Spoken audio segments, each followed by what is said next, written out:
যে ডক্টর মোহাম্মদ ইউনূস যেভাবে ৮ তারিখে প্যারিস থেকে এসে ক্ষমতার মসনদে বসেছেন, একটা নতুন ইতিহাস তৈরি হয়েছে।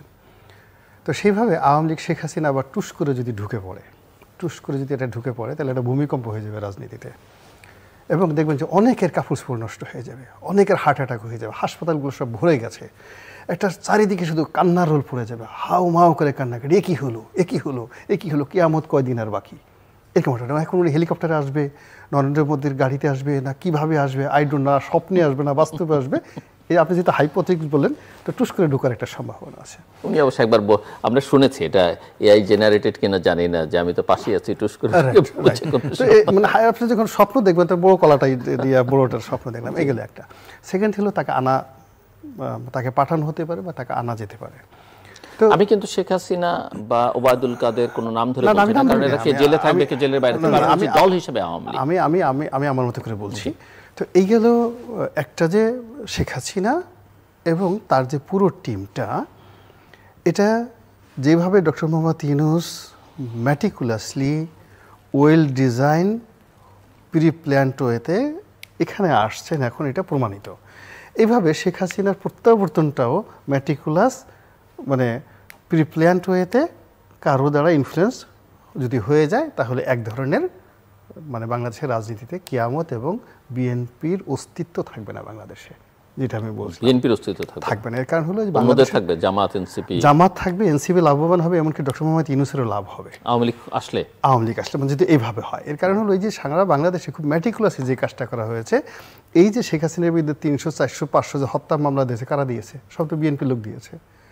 আওয়ামী লীগের যারা লোকজন, এই যে চাঁদাবাজি, যা দখল টখল কারা করেছে, বিএনপি লোক দিয়ে করানো হয়েছে, ভাবে বিএনপি লোক করেছে। বিএনপিকে টোটালি মাঠে আওয়ামী লীগের যে রাইভাল করে দিয়েছে, এটা এখন পর্যন্ত বিএনপির কেন্দ্রীয় কমান্ড বুঝতে পারে না। কিন্তু যখন আওয়ামী লীগ চলে আসবে, ফার্স্ট এসে সে কিন্তু জামাতের ধরবে না, জামাত আগেই তাকে ক্ষমা করে দিয়েছে, জামাত আগেই তার সঙ্গে তাকে ফিসিবিলে বলে দিয়েছে, তার সঙ্গে সে গলাগুলি করে সমস্ত কিছু করে সব কিছু আছে। এনসিপি বললো যে আমরা কচি খোকা, আমরা তো এই কাজগুলো করেছি, আমরা আপনার সন্তানের মতো, আপনি তো আমার মায়ের মতো। সেখানে আমার ভাষা চেঞ্জ হয়ে গেছে। ডক্টর মোহাম্মদ সুন্দর, অত সুন্দর করে যদি তিনি এটা হাসি দেন, শেখ হাসিনা বাবার সাধ্য আছে তার সাথে রাগ করার। He has a that's magical smiling face. তো এটা একটা নতুন, এবং সবচেয়ে বড় ব্যাপার হলো ডিপ স্টেটের একটা মানে terrorism, counter terrorism, intelligence, counter intelligence থাকে। দেখবেন যে এই মুহূর্তে যারা শেখ হাসিনাকে সবচেয়ে বেশি গালাগালি করছে দেশে এবং দেশের বাইরে, যারা সবচেয়ে বেশি ভারতকে গালাগালি করছে, মোদিকে গালাগালি করছে দেশে এবং দেশের বাইরে, তারা যে মোদির লোক না, শেখ হাসিনার লোক না, এইটা আপনি বুকে হাত দিয়ে বলতে পারেন না। এটাই হলো যাকে বলা হয় ইন্টেলিজেন্সের একটা নিয়ম। এবং ওই লোকগুলো দেখা গেল 100 দিন গালাগালি করে অল অন এ সার্টেন এরকম একটা কথা মুখ দিয়ে বলবে, সমস্ত লোক যখন বলবে হ্যাঁ ঠিকই তো, সেইটাই তো ঠিক। ফলে যার জন্য শেখ হাসিনার প্রত্যাবর্তন যদি আসে, আওয়ামী লীগের অংশগ্রহণ যদি আসে, তাহলে বিএনপি সবচেয়ে বেশি ক্ষতিগ্রস্ত হবে। আর যদি লাভ হয় ভবিষ্যতে, যদি দুটো ফর্মেট হলো শেখ হাসিনা উইথ শেখ হাসিনা আওয়ামী লীগ, আর উইদাউট শেখ হাসিনা শেখ পরিবার, রিফাইন্ড মানে মনে করেন ধরেন একটা আওয়ামী লীগ হলো বাংলাদেশে, সেটা যে কোনো একটা লোকের নেতৃত্বে। এবং সেক্ষেত্রেও এনসিপি, জামাত এবং ডক্টর মোহাম্মদ ইউনূস তাদের লাভ হবে এবং বিএনপি ক্ষতিগ্রস্ত হবে। এবং এটাই হলো ম্যাথ এবং আফটার ম্যাথ, এর বাইরে আমি অন্য কোনো কিছু দেখছি না। সো আমি যদি আপনার কাছে একটু বুঝতে চাই যে জুলাই আগস্ট এখানে ওই যে ন্যাশনাল চার্টার, জুলাই চার্টার এগুলো হবার কথা, এবং এক ধরনের বিভাজন, বিভেদ আমরা লক্ষ্য করছি। আপনি জুলাই আগস্টে কি মনে করেন? শেষ পর্যন্ত এই জুলাই আগস্ট মাস দুটো অনেকেই মনে করেন খুবই সিগনিফিক্যান্ট মান্থ এবং টার্নিং পয়েন্ট হয়ে দাঁড়াতে পারে বাংলাদেশের রাজনীতির জন্য। মানে ঘোষণা দিয়ে কখনো মারামারি করা যায় না, মানে ঘোষণা দিয়ে কখনো মারামারি করা যায় না, প্রকৃতির একটা খেলা খেলে। জুলাই আগস্ট এমনি যেহেতু আমাদের দেশে বেশ কয়েকবার অনেক দুর্ঘটনা ঘটেছে, এটা আকাশের গ্রহ নক্ষত্র বৃহস্পতির অনেক খেলাধুলা থাকে। এখন শেখ হাসিনার পতন কেন জুলাই মাসেই আগস্ট মাসেই হতে হবে, বঙ্গবন্ধুর পতন কেন এই আগস্ট মাসে হতে হবে, যার জন্য এখানে জুলাই আগস্টকে নিয়ে এই ধরনের একটা প্রাকৃতিক আতঙ্ক তো সবার মধ্যেই আছে। এই গেল এক। 2 নম্বর হলো যে যেখান থেকে মানুষের উত্থান হয় ওখানেই পতন হয়। আপনি দেখেন যে শেখ হাসিনার খুব একটা তেলে ঝুলে একটা ভাবসাব ছিল, তার মানে সেই বিদেশে গেলে এসেই তার একটা সাংবাদিক সম্মেলন করতে হবে, সব কিছু ইত্যাদি করতে হবে, এবং ওই জায়গাতেই তার পতন হয়েছে। এখন এই যে জুলাই এবং আগস্টের মাধ্যমে এই ডক্টর মোহাম্মদ ইউনূস এবং বর্তমান সরকারের যে উত্থান হয়েছে, ফলে এই জুলাই আগস্টেই তাদের পতন হবে। এই বছর হোক, তারপরের বছর হোক, তারপরের বছর হোক, এটা আপনি লিখে রাখেন। এটা হলো প্রকৃতি, যেখানে যার উত্থান সেখানে তার পতন। ওই যেমন বলে না, কবরে রাখার সময় মিনহা খালাকনাকুম ওয়া ফিহা নুইদুকুম ওয়া মিনহা নুখরিজুকুম তারাতান উখরা। হে মানুষ, তোমাকে মাটি থেকে তৈরি করা হয়েছিল, আবার এই মাটির মধ্যেই তোমাকে ঢুকিয়ে দেওয়া হলো, আবার যখন প্রয়োজন হবে এই মাটি থেকে তোলা হবে। ফলে এই জুলাইতে যার উত্থান হয়েছে, আগস্টে যার উত্থান হয়েছে, এইখানে তার পতন হবে। এটা হলো প্রকৃতির নিয়ম। ফলে এটা নিয়ে ওনাদের একটা টেনশন আছে, চিন্তার কারণ আছে। কিন্তু এইটা নিয়ে যে এই যে যেটা জুলাই আগস্টের যে চার্টারের কথা যা কিছু বলা হচ্ছে, এটা হয়তো 2024 সনে সম্ভব ছিল, 2025 সনে এটা কিছুই হবে না।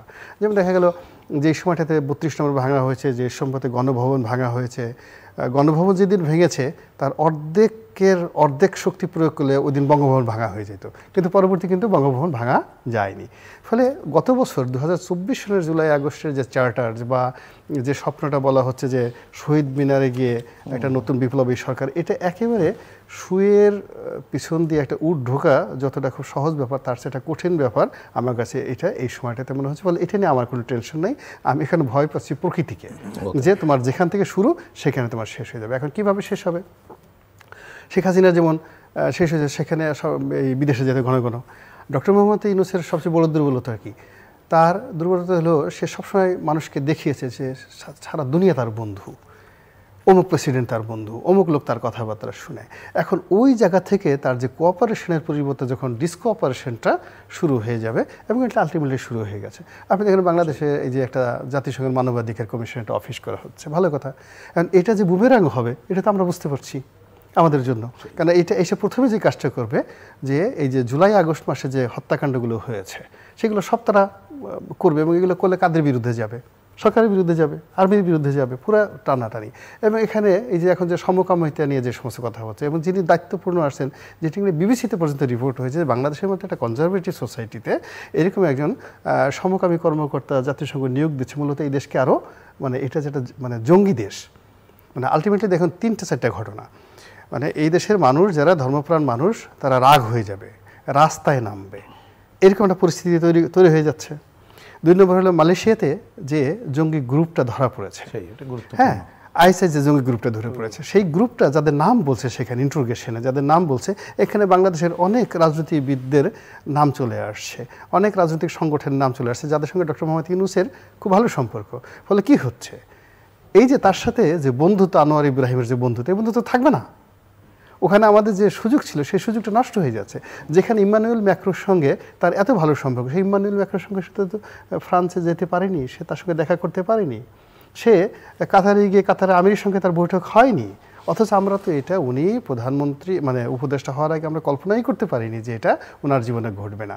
তো এখন ওই যে বললাম না যে বিষয়টাতে খুব বেশি দক্ষতা হয়, খুব দক্ষ সাপুড়ে, তার কিন্তু সাপের বিষয়ে সাপের কামড়ে, যে খুব বড় হার্ট স্পেশালিস্ট, সারা জীবন মানুষের চিকিৎসা করছে, মানে করা, ওর ওই যে হার্ট অ্যাটাকে তার মারা যায়। যে লোক নিউরোলজির ডাক্তার, খুব বিখ্যাত নিউরোলজির ডাক্তার, হাজার হাজার রুগীকে ভালো করে দিয়েছে, ও সারা জীবন পাগল থাকে এবং সে শেষ পর্যন্ত পাগল হয়ে মারা যায়। এটাই যে বাংলাদেশ হাজার হাজার ঘটনা আপনি দেখবেন যে নিউরো মেডিসিনের মানে ডক্টর মোহাম্মদ ইউনূসের যে ভাই, তার যে সুনাম, তার যে সুখ্যাতি, এবং যেটার ভিত্তিতে যে এখানে এসছে, ওটাই মূলত তার যে পতনের জন্য মূল কারণ হবে। এটা ভাই ভার্সু বাই ন্যাচারাল, এবং এইভাবেই পৃথিবীতে সবকিছু। প্রিন্স, না আমরা একটা আলোচনা শেষও করে আনতে চাই সব মিলিয়ে। কি বলে ওনার এক ধরনের অ্যানালিসিস, ওনার স্টাইল এবং অ্যানালিসিস একটা দিলেন। আমি ওইটার মধ্যে না ঢুকে শুধু এইটুকু বলতে চাই যে আসলে আপনি যেটা শুরু করেছিলেন যে প্রত্যাশার জায়গা, আমি বরাবর এটা দেখি যে এই প্রত্যাশাটা তো আমরা যেটা করি সব তো মানুষের জন্যে। এবং একটা জিনিস আমি জানি না, এটা হয়তো আমার বলাটা কে কীভাবে নেবেন, আমরা যে মানুষকে একটা উন্নততর জায়গায় যদি না নিয়ে আসতে পারি, আমরা সচেতন সংগঠিত হওয়ার কথাটা বলি, সেটা তো করার জন্য দায়িত্ব পালন করতে হয়। ওইটা না পর্যন্ত তো আপনি একটা উন্নত সমাজ করতে পারবেন না। আমি শব্দগুলো কালচারাল অমুক টমুক বলতে পারি, সেটাই মানুষ যখন একটা আকাঙ্ক্ষা করে সে যখন এগিয়ে যায়, যখন সেই আকাঙ্ক্ষা বাধাগ্রস্ত হয়, তখন তো এটা আরও নতুন নতুন সংকট তৈরি হয়। বাংলাদেশ সেইরকম একটা জায়গায় যাচ্ছে। একদিকে আমরা এই সময় যে দক্ষিণপন্থা তার উত্থানের জায়গাগুলো দেখতে পাচ্ছি, এবং উনি এইখানে যেটা বললেন, এই আলোচনাগুলো অত বেশি আলোচনা হয় না, খুবই জরুরি। বিশেষ করে মালয়েশিয়ার সর্বশেষ যে ঘটনাবলী বাংলাদেশে এদেরকে পাঠায়, এবং আপনি যেটা বললেন যে বাংলাদেশ তো এগুলো বোঝাই যায়, কারণ এর আগে আমরা দেখছি তো নিষিদ্ধ ঘোষিত যারা ছিল তাদের প্রচেষ্টাগুলো দেখছি না, এবং সরকারের সাথে এবং অন্যান্য বিভিন্ন বাহিনী টাহিনী তাদের মধ্যে অবস্থানগুলো কিন্তু সবই কোনোটাই অনালোচিত না, আলোচিত বিষয়। এবং সেইখানে জাতিসংঘের এই কথাটা তুলে ধরেছেন, এটাও আমাদের কম আলোচনা হচ্ছে। আমি দেখলাম, যদি আমি ভুল না করে থাকি, আমাদের পররাষ্ট্র সচিবকে জিজ্ঞেস করা হয়েছে তারা এখানে আসছে, এটা ভালো হবে না মন্দ হবে, তো উনি নাকি এরকমই বলছেন যে এইটা ভবিষ্যৎ বলে দেবে। মানে উনি তাহলে একটা জিনিস যদি এখানে আসে, তাহলে আমি ভালো মন্দ বিবেচনা করে আসতে হবে, এবং পৃথিবীর যেসব দেশে তারা গেছে তাদের ভূমিকাগুলো কি, কোন ধরনের দেশে গেছে, তাহলে বাংলাদেশকে তারা কোন ধরনের দেশ হিসেবে ট্রিট করছে। এবং উনি তো একটা টেকনিক্যাল সাইডটা বললেন, যাকে দায়িত্ব দিচ্ছে, বাংলাদেশের মধ্যে সেই টেকনিক্যাল বিষয়টা অনেক সময় প্রধান গুরুত্বপূর্ণ, লক্ষ লক্ষ মানুষ গুরুত্বপূর্ণ হয়ে ওঠে। ধরেন এক একজনের বিরোধিতা, আমরা এটাকে কারেক্ট মনে করছি না এক জায়গা থেকে, আর অনেকেই হয়তো অত বুদ্ধি বিবেচনা না থাকে এইটাকে ধরে এইটা জায়গা করবে। তো এইরকম একটা এনার্কি সিচুয়েশন, ওই যে ডিপ স্টেট অনেক কথা হয়, তারা তো এটা করারও চেষ্টা করতে পারে। যেটা হোক, তাহলে বাংলাদেশকে দীর্ঘদিন ধরে আমরা যে একটা গভীরতর সংকটে ফেলতে চাই ভূ রাজনৈতিক কারণে, এটা তো সত্য, এটা তো এখন না, সেই পাকিস্তান আমল থেকে হচ্ছে। যে কোনোভাবে হোক, আমরা বিভিন্ন শাসন আমল দেখেছি, শাসন আমলের ত্রুটি বিচ্যুতি থাকতে পারে, কিন্তু আমরা এক ধরনের কিন্তু একটু রক্ষা করে চলছিলাম, এটা তো সত্য। কিন্তু এখন দেখছি সেইটাকে যেন একেবারেই উন্মুক্ত করার জায়গায় যাচ্ছে, এবং বাংলাদেশ যদি সেই পর্বে যায়, তাহলে আমরা আজকে গণতন্ত্র, এই যে জুলাই আগস্ট মাস যে কোটা বিরোধী বৈষম্যহীনতার কথা বলা হয়েছে, গণতন্ত্র আলোচনার মধ্যে থাকলো না, বৈষম্যহীনতা আলোচনার একদিনও টেবিলে আসলো না, ওটা নিয়ে তো কোনো আলোচনাই হলো না, মানে বৈষম্যের আলোচনা আসলো না। বরঞ্চ এই যে সাম্রাজ্যবাদী আধিপত্যবাদী শক্তি অন্য বাংলাদেশকে একটা যে খুব খারাপ জায়গায় নিয়ে গেলে আমাদের পুরো দেশের মানুষ আমরা দীর্ঘমেয়াদী একটা সংকটে পড়ে যেতে পারি। তা আমার মনে হয় সেই সংকট থেকে উত্তরণের জন্য এখনও সময় আছে। আমরা এটা চাইব যে এই অন্তর্বর্তীকালীন সরকার, রাজনৈতিক দল এবং যারা একটু বৌদ্ধ মানুষ বলবো, সচেতন মানুষ, আমাদের নিজেদের কণ্ঠ আরও বেশি সোচ্চার করার কোনো বিকল্প আছে বলে আমাদের কাছে মনে হচ্ছে না। মিস্টার রনি, আর কিছু যোগ করবেন? না, আমার এখানে শুধু বক্তব্যটা হলো যে আল্লাহ যাদের হাতে ক্ষমতা আছেন, আল্লাহ তাদেরকে হেদায়েত দান করুন, আর আমাদের যে জনগণ যারা আছেন তাদেরকে সচেতনতা দান করুন। এবং আমরা এই মুহূর্তে যে নিরাপত্তাহীনতায় ভুগছি, এটা আমাদের জীবনের, জাতীয় জীবনের সবচেয়ে একটা বড় সমস্যা। আর প্রতিটা মানুষের মধ্যে যে মবের আতঙ্ক ঢুকেছে, এই মবের আতঙ্কের কারণে আমরা যার যার অবস্থানে ঠিকমতো চিন্তা করতে পারছি না, কথা বলতে পারছি না, কাজ করতে পারছি না। ফলে আমাদের পেশা, মন, মানসিকতা, রুচি, আভিজাত্য, চরিত্র প্রত্যেকটার যে সূচক, সেই সূচকে বিশ্ব মানব হিসেবে মানুষের যে স্ট্যান্ডার্ড থাকা দরকার, সেই স্ট্যান্ডার্ডের দিকে আমরা ক্রমশ সাবস্ট্যান্ডার্ড হয়ে যাচ্ছি।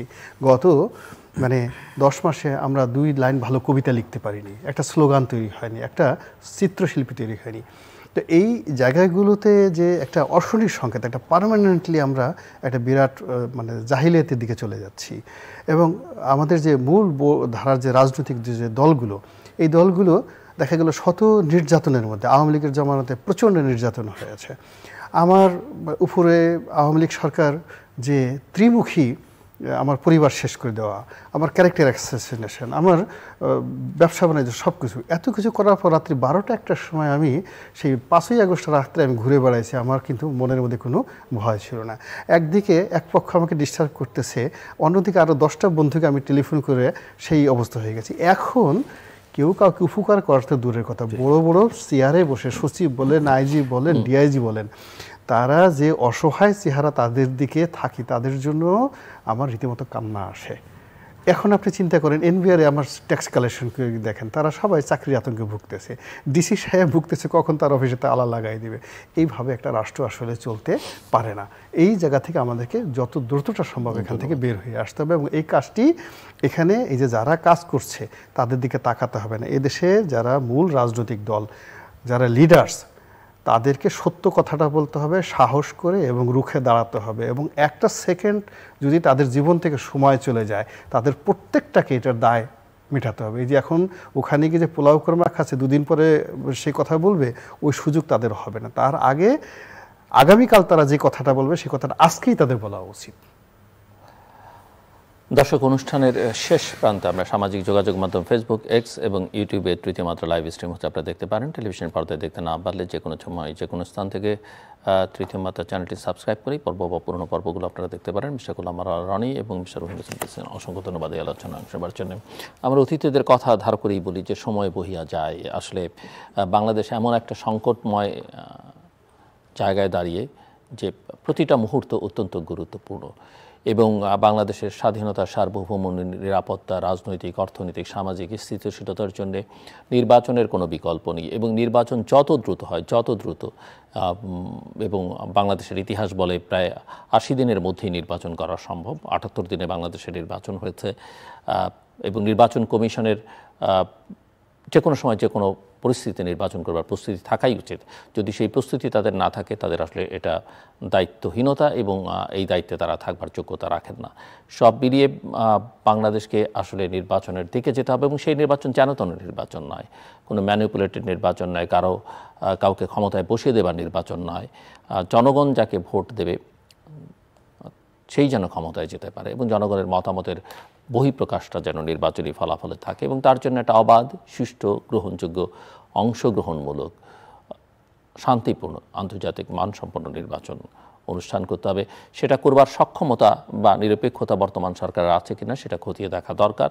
রাজনৈতিক দলগুলো সেটা বিশ্লেষণ করবেন, কারণ প্লেয়ার তারা। একই সঙ্গে তত্ত্বাবধায়ক সরকারের বিধানটিও আদালতে ঝুলে আছে, সেটারও হয়তো আমরা আশা করছি যে নিষ্পত্তি হবে, এবং নিষ্পত্তি হলে সেটা কীভাবে হবে। সব কথার মূল কথা, বাংলাদেশ একটা নিরপেক্ষ, নির্দলীয় সরকারের অধীনে দ্রুততম সময়ের মধ্যে ভালো নির্বাচন দরকার। এর বাইরে অন্য যত বিষয় নিয়ে আলোচনা হচ্ছে, এগুলো আসলে নির্বাচিত সংসদের হাতেই ছেড়ে দেওয়া উচিত।